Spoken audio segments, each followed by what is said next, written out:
this is a civil war within a religion which was not our war, and it has become our war. It has become our war, and Elif, you are right and wrong. You are totally wrong to say that there isn't some agreement on this. If you are a Muslim and you follow Islam, you believe that the Quran came from God, and you believe that what is in it is at least very hard to run against. Somebody involved in an ISIS-like group was around them.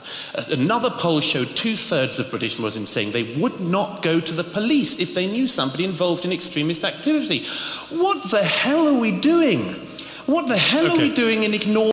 Here's the time an entire panel got absolutely blindsided when Douglas-Murray drops truth bombs about Europe's suicide by migration. In this 2019 showdown, the author of The Strange Death of Europe shows he doesn't just debate, he tears down the cozy establishment consensus. While the panelists squirm and recycle feel-good stories, Murray exposes the catastrophic reality they've been denying for years. It's not even religion, it's an ideology. And that shows that it is indeed a dimension no one has taken into account, and not only our... Or just a moment ago, rather, that somehow this is a problem that has been brought into Europe by, I presume, Douglas means the immigration of Muslims in big numbers. There's no doubt that when you look at the Muslim world in general, there are lots of problems. We have enormous problems with regards to women's rights, LGBT rights, freedom of speech, human rights, and we got lots of things that we should be criticizing, and we are criticizing. But it would also be a very big mistake to think that the Muslim world is a monolithic whole and that all Muslims are similar and they have a similar worldview. In fact, they do not. There are enormous differences. There always were, historically, and today as well, depending on whom you talk to, which country, what time you are focusing on. The differences are amazing. My worry is extremists in one place are creating more extremists. Point given. The radical honesty here is hard to ignore. Civilizations don't die from sudden catastrophe alone. They die from elite denial, while the public watches their home transform into something unrecognizable. The Ugandan Asian example doesn't scale to today's volumes and cultural distances. Demographic winter plus unchecked inflows equals replacement level shifts that no honest person can deny anymore. The panel wants to paint migration as a net positive opportunity. Murray is about to dismantle that fantasy with raw scale and cultural reality that changes everything. But first, he's patiently letting her finish.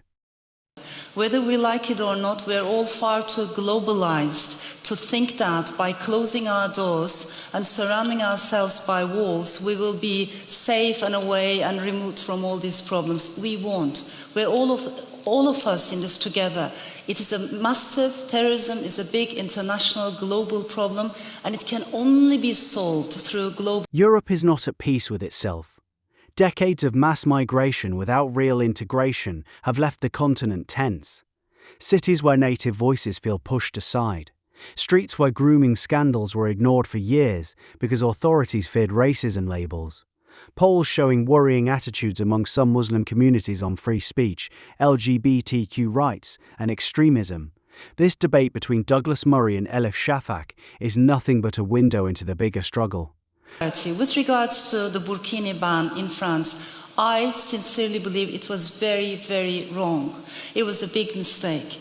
I think we should be criticizing faith-based schools, we should be criticizing extremist preachers, we should definitely monitor what people are saying in the mosques, but for God's sake, chasing women who are just wearing their burkinis on the beach, that is not the way forward. And it's even more dangerous because what's happening is, and this is not what we perhaps are not aware of much, those pictures, do you remember the picture of one lady wearing a burkini in France and 3 French policemen by her? Unfortunately, that very photograph has been circulated in Turkey, in Jordan, in Egypt, with awful captions. Notice how Shafak pushes back against seeing the Muslim world as one block. She says diversity within Islam is huge. Criticizing problems is fine, but generalizations can push people toward extremism. Even mentioning the bikini ban in France is distraction. But Murray does not let that stand. Poll after poll shows significant numbers of British Muslims holding views that clash with liberal values. Now the gloves are about to come off. see, this is what they're All doing stage. to our women. All stage, You with know, a TV crew called upon this just is awful. to take This the is- picture. this is very Why are they dangerous. saying the Catholic nuns are dressed the same way with No, a okay, burkini, can I and you suggest- allow them to dress like Can I- that? Why do you go after? This is crazy. Can I suggest Douglas, something? why don't you... May I okay, suggest let's hear something? from you, Can I Douglas. just May I- finish just Okay, one yeah, single Elif, I thing? cut you off before, so we'll let you finish now. Yeah, and then I come from a country, because Turkey and France have lots of similarities. The laïcité we have borrowed directly from France, not the Anglo-Saxon secularism. And Turkey has applied the headscarf ban. Iran has applied the headscarf ban. It didn't work. It Elif. created massive problems. But yes, we all share the same aims with regards to how do we prevent extremism, how do we prevent terrorism, but let's also find more progressive ways forward Okay. than chasing women Sure. with burkinis. Elif, Douglas. First of all, sorry, Elif, but the burkini ban is a massive diversion. A massive diversion. It was a big mistake for the French state when that happened, I agree, but this is not the biggest issue. The biggest issue is that just up the road, again, a few days ago, 3 men with machetes went through a London street hacking at people saying this is for Allah. Okay? That's our problem. And this is always the way with this. We always have diversions, and some of these diversions we bring upon ourselves. But let me just get back to the main point. We have had historically massive issues in Europe. Nobody who knows anything about our history wouldn't pretend that. But this is a civil war within a religion which was not our war, and it has become our war. It has become our war, and Elif, you are right and wrong. You are totally wrong to say that there isn't some agreement on this. If you are a Muslim and you follow Islam, you believe that the Quran came from God, and you believe that what is in it is at least very hard to run against. Murray's point hits hard. Societies aren't infinite sponges. They're fragile ecosystems. You can't keep dumping millions in at breakneck speed and expect continuity. America's built on migration with a clear, become American ideal. But Europe? No such luck. We've flip-flopped from they'll go home, to multiculturalism celebration, to sudden integration demands. Total confusion. No wonder trust keeps collapsing. Now we have a situation in a country like this one, where actually the majority of British Muslims want being gay, like I am, to be made illegal now, okay? So we had a nice liberal agreement in recent decades over being gay, and now you import a community which actually thinks not just that they're not on board with gay marriage, but they think it should be made a lock-upable offence. Where does that come from? It comes from Islam, okay? Where do all these things come from? They come from this, and I'm sorry, but it is a much worse problem than we think. Okay, one poll last year showed that 50% of British Muslims would not go to the police if they knew somebody involved in an ISIS-like group was around them. Another poll showed 2/3 of British Muslims saying they would not go to the police if they knew somebody involved in extremist activity. What the hell are we doing? What the hell are we doing in ignoring that? Murray is blunt.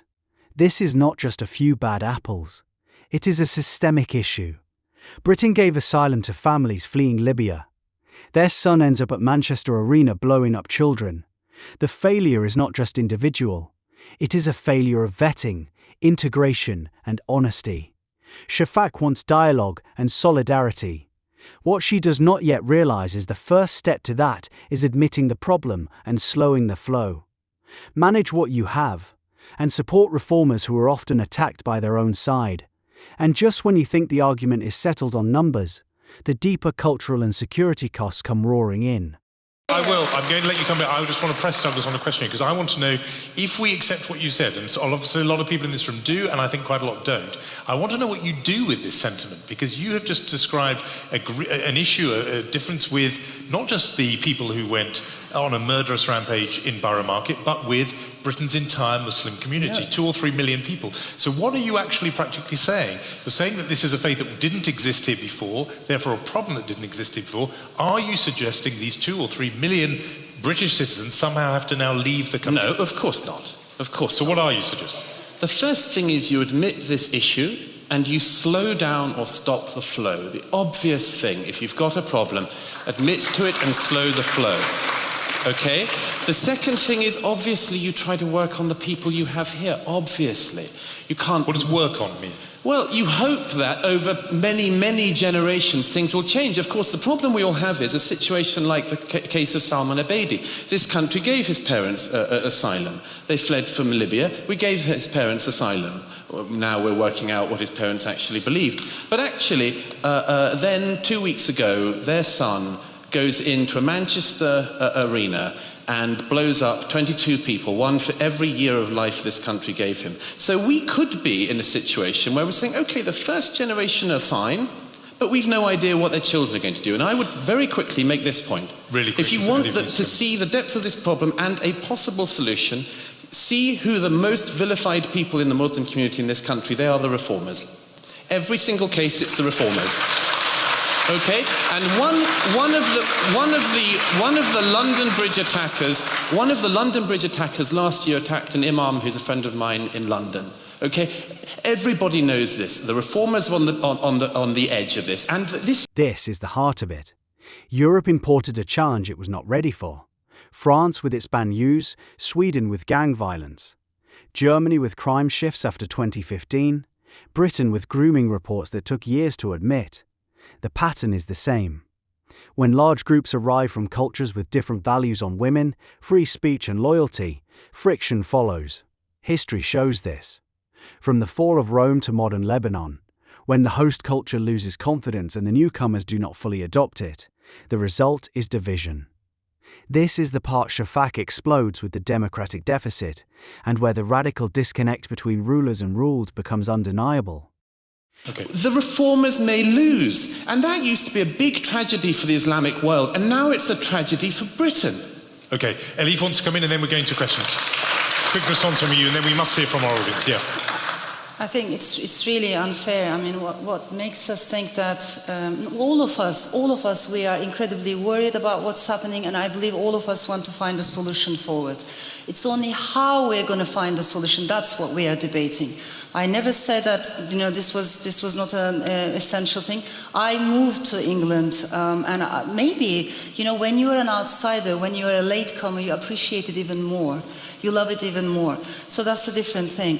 But what I'm trying to say is we're so used to having these debates on both sides of the Atlantic. When you bring one speaker who criticizes Islam and then another speaker who defends Islam, and they keep fighting and quarreling, I've never liked that. Sure. I never wanted to be part of that. I'm not even a believer myself, But Shafak is of the opinion that focusing on problems fuels the fire.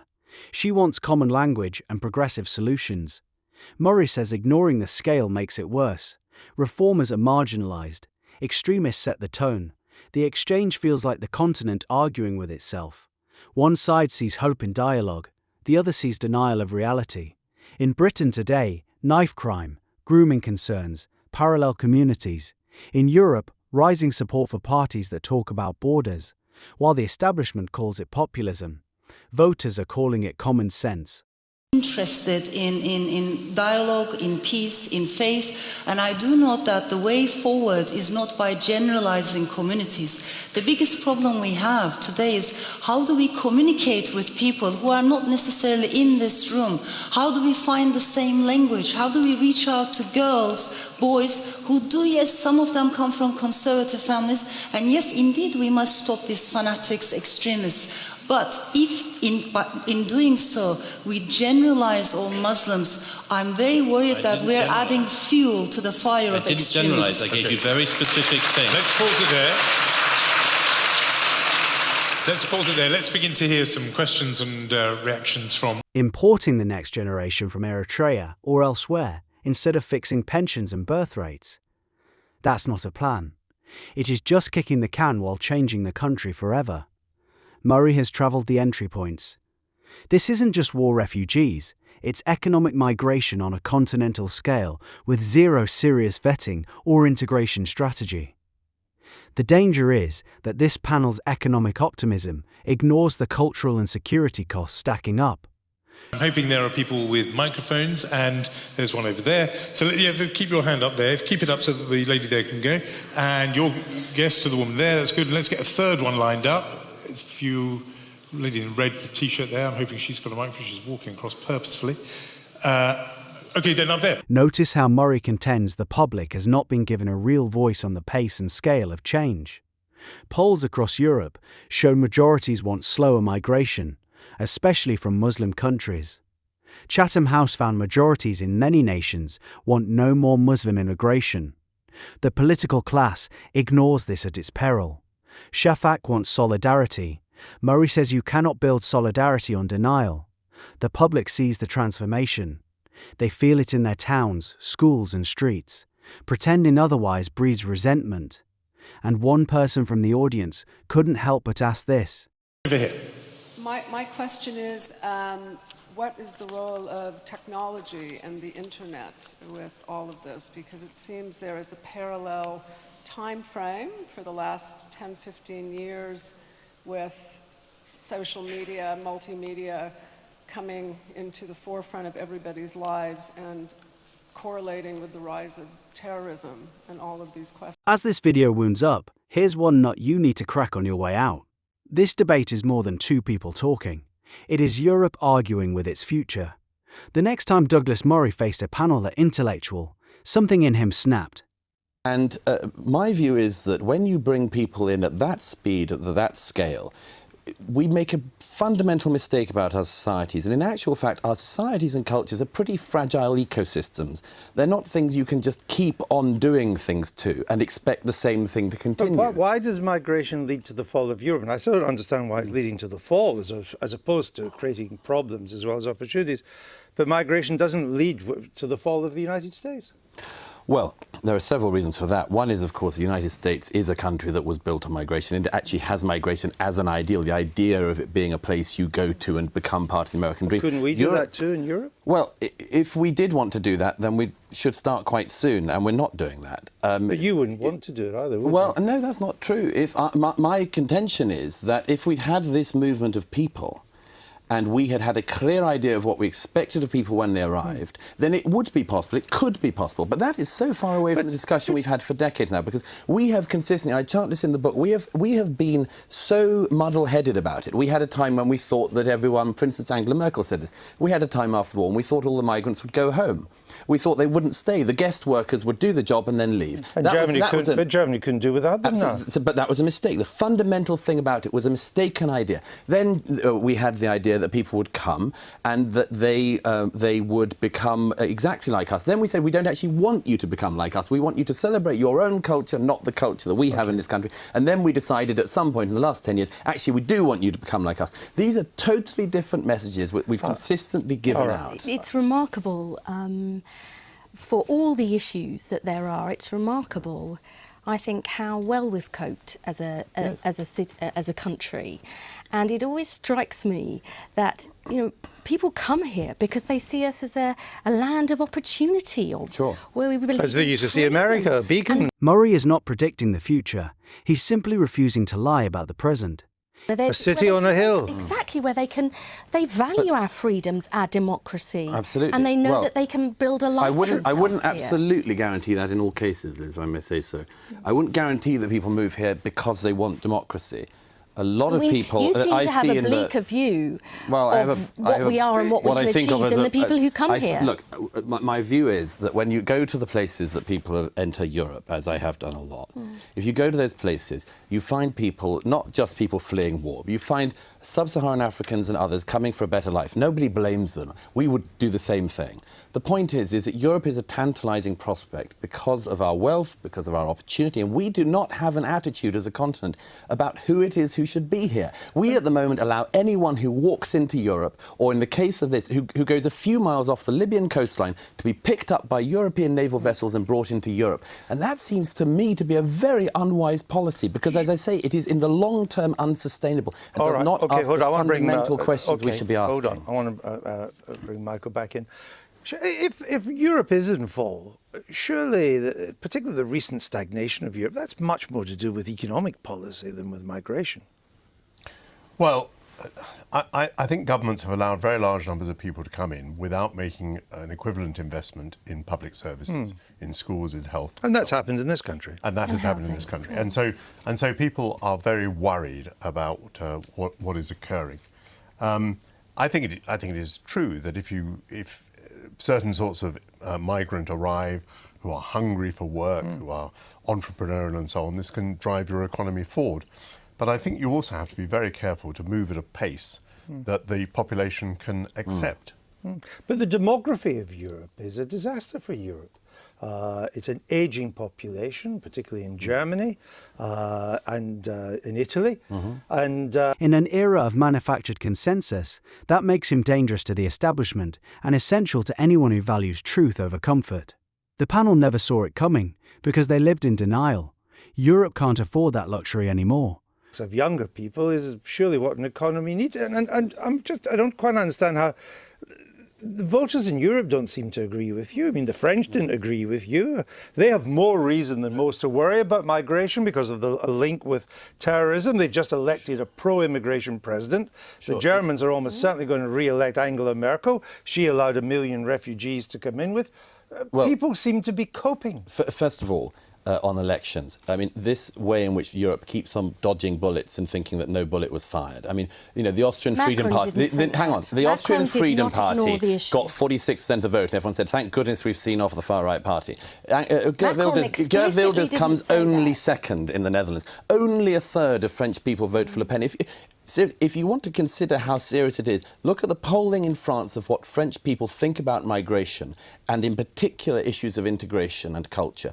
And then you see, what is the thing put in front of them? The Le Pen family again. Of course French people don't want the Le Pen family. And that is not the same thing as saying that they want the migration. And as very quickly for this issue about the ageing population, if it is the belief that people have in Europe that instead of dealing with pension problems and an ageing population, if people seriously think the best answer to that is to bring in the next generation of Germans from Eritrea, then it should be stated as a policy. But it does not seem to me to be the most wise way to approach the immigration or the ageing population issue. So what's your take on this? Has the migration experiment delivered the utopia promised? Or is Murray's warning more urgent than ever? Sound off below.